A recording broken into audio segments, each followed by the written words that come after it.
So we signed a 2-year lease extension, renewal, I guess. But in some cases, especially depending on what state you live in, for instance, here in Florida, it doesn't matter. Breaking the lease could necessarily be legal and not a contractual breach of obligation, breach of contract.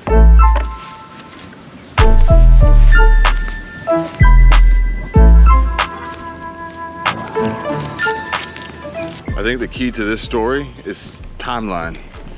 And this story, this impromptu rush to find a new place to live as you're forced to move out and leave, was presented to me today. Although this story is technically 4 days old, maybe 5, depending on when I upload this. But it actually goes back to January. But for some reason today, YouTube decided to show me a video that Justin uploaded. No, not that Justin. Justin It's Black.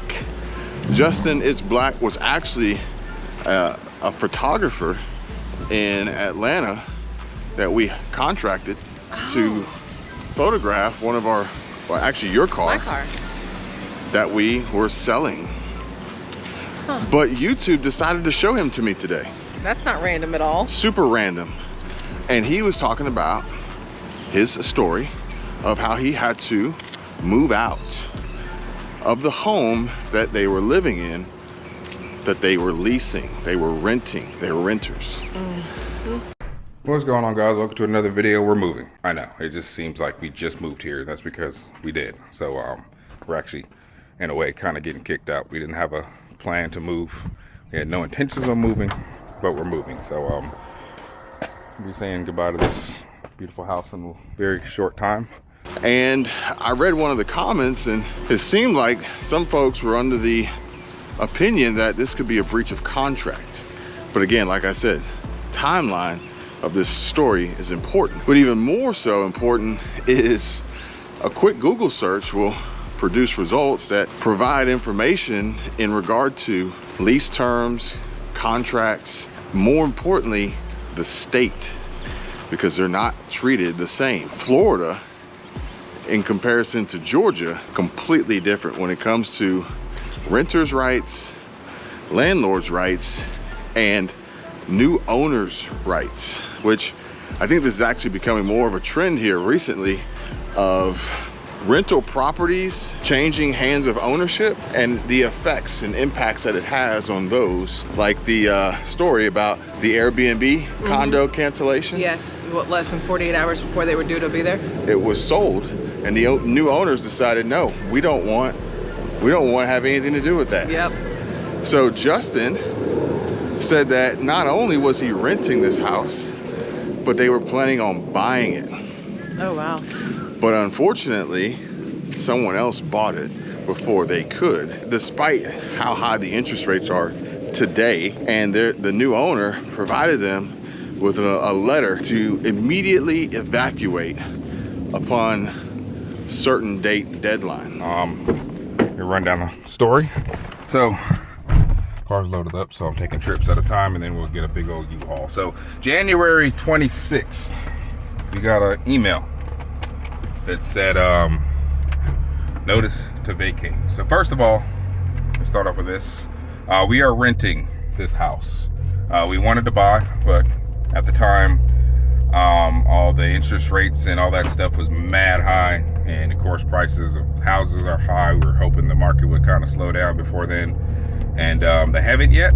And so we rented. So it was a 1-year lease, and we planned on buying the house, you know, when it was available to buy, because we love the house. It's kind of risky to just buy a house and just hope that you like it. So we wanted to rent, and then that way we could buy it after. So I love the location.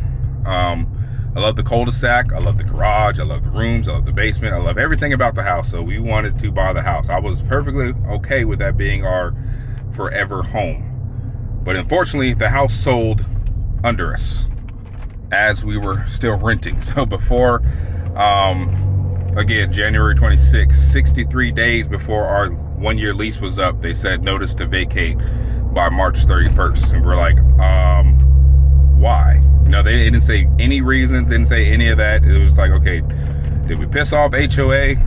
Did the neighbors hate our cars? Like, we had no idea what we did wrong. Like, we were like so confused, and eventually Sam talked to him and got on the phone, and basically somebody bought the house. So it sucked because, again, we would have bought the house had we known that would happen.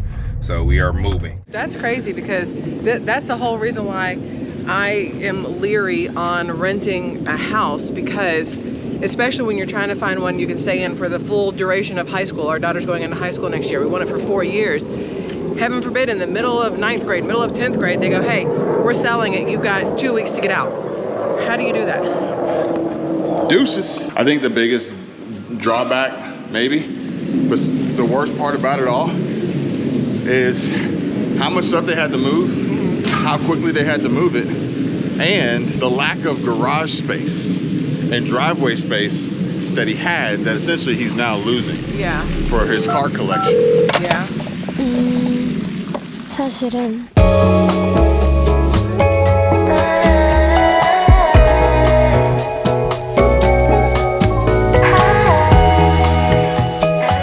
Now this video that Justin, It's Black, uploaded is performing pretty well, considering. But I think we all know the reason for that, right? won't just keep me entertained. Blame it on my ADHD. I can't focus on you lately. I want you to know you haven't been on my mind. You gotta keep trying. 이러다 놓쳤나. Blame it on my ADHD. Now, I got another comment here that I'm gonna read. And it says, buy the house outright, build equity right away. Financing will have you on the hook forever. What do you think about that? I think that I would not willingly give up all of my cash at once. I would much rather put down a good amount and finance a smaller amount and make those monthly payments for numerous reasons. One, to keep cash in the bank. Two, to build that, whether it's mortgage history, rental history, credit, whatever else I think is beneficial. Buy the house outright, build equity right away. Financing will have you on the hook forever. So, do you know what building equity is? I guess it's like the extra money in your house over time, based on what the market's doing. Like let's say you buy it for $300,000 and a year later it's worth $400,000. You've got $100,000 in equity in it. Thank you. So essentially, buy a house outright, build equity right away. So equity is essentially the, let's just say, the profit within the property, within the home, theoretically. It could be on land as well. So the profit in the property. If you buy a property today for $500,000 and it appraises for $500,000 and you pay cash for it, the equity is your cash. Yeah. You just moved your money out of the bank into the house. Yeah. You've become illiquid.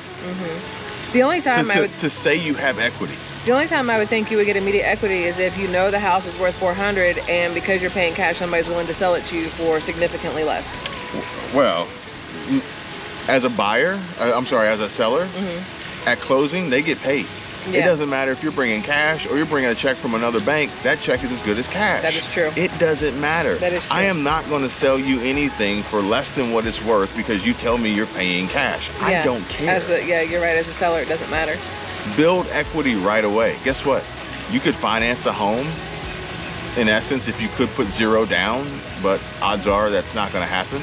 But you could build equity right away no matter what, whether you finance it or not. Financing will have you on the hook forever. Putting all your cash in real estate will have you on the hook forever, because you know what could happen? You could lose equity. So what would you rather have in this scenario?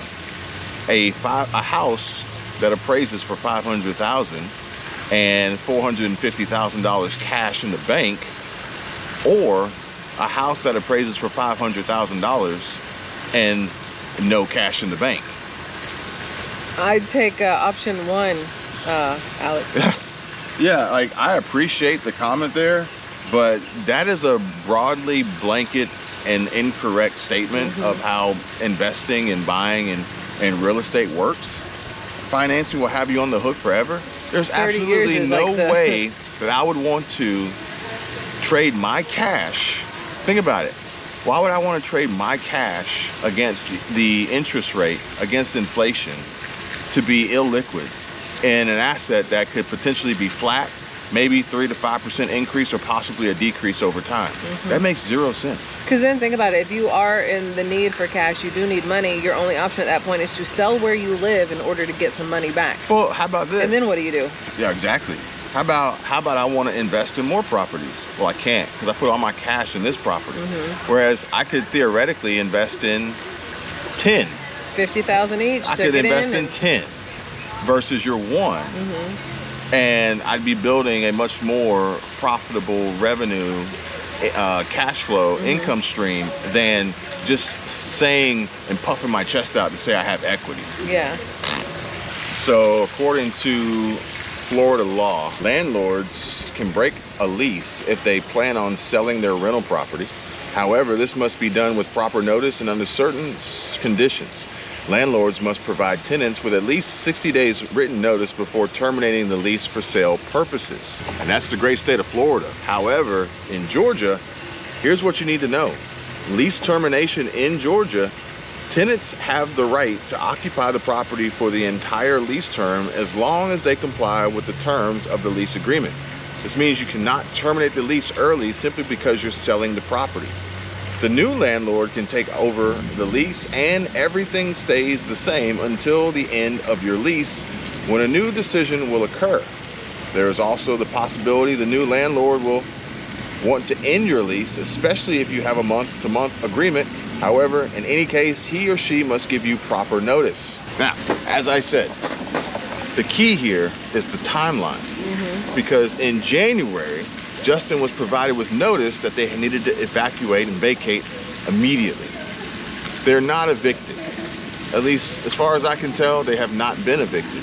And under the statutes of Georgia law, they were provided with the ample notice, time to leave based on new ownership and them not wanting to renew or provide or offer any lease agreement. It is now March. They've received their notice.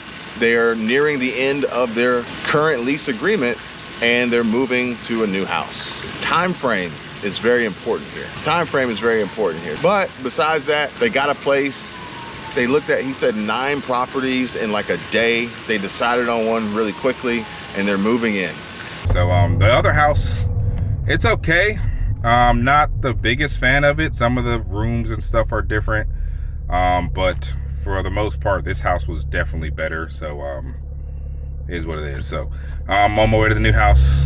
Again, we are moving and we have to do it quick. So I'll show you guys the new house. We got a little bit of things in there, and then show you things I like about it, things I don't like about it. But either way, bottom line, we're moving. All right, guys, and we are home at the new home. And the first thing you notice, the garage is not tall. It's not tall, it's not big, it's a 2-car garage. That's it. So that is probably the biggest L in moving to this house. But I mean, it is what it is. It's, again, it'll be temporary. So we signed another lease, we're renting. Not in love with it, but due to the circumstances, we only had like a week to find a house. And I think we found this like in a day.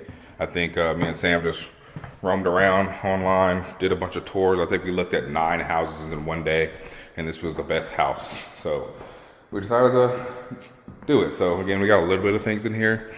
The kitchen is very ugly. I'm just being honest here. I'm just gonna be honest. It's not my house. Kitchen is very ugly. We might paint it ourselves or vinyl wrap it or something. We haven't decided. Honestly, I have to tell you guys, besides him losing his garage space in his driveway, the worst part about it is moving. I hate moving. We've also, almost every time we've moved, we tried to sell as much as we could, not to move it, and or buy new stuff when we got there and have it delivered. I loathe moving. But shout out to Justin, It's Black, and his family. Wish you well. Good luck with the move. Good luck with the channel. Keep crushing it. Keep killing it. Keep up the great work. And looking forward to seeing more of that turbocharged E36. Thanks for watching. See you guys later. Bye.